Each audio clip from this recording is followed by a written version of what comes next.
ГСП онлайн. Городские новости сейчас.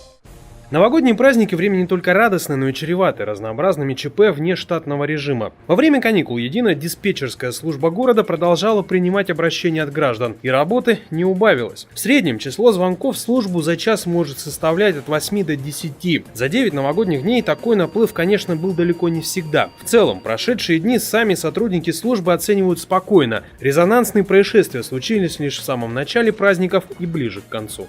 Самый сложный день, это было как раз 7 число, у нас в этот день был и пожар с погибшим, и отключение отопления в жилом доме. То есть плавно переходящий на 8 число, на 8 число отпустило, так скажем, да, то есть все проблемы были решены, и дальше было уже спокойно.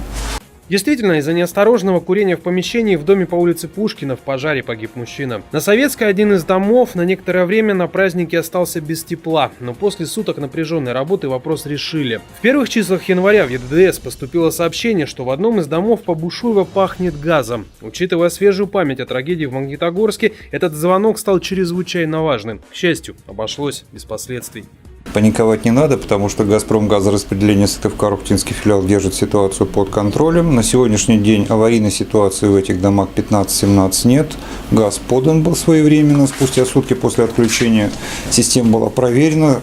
Дома функционируют по газоснабжению в полном объеме.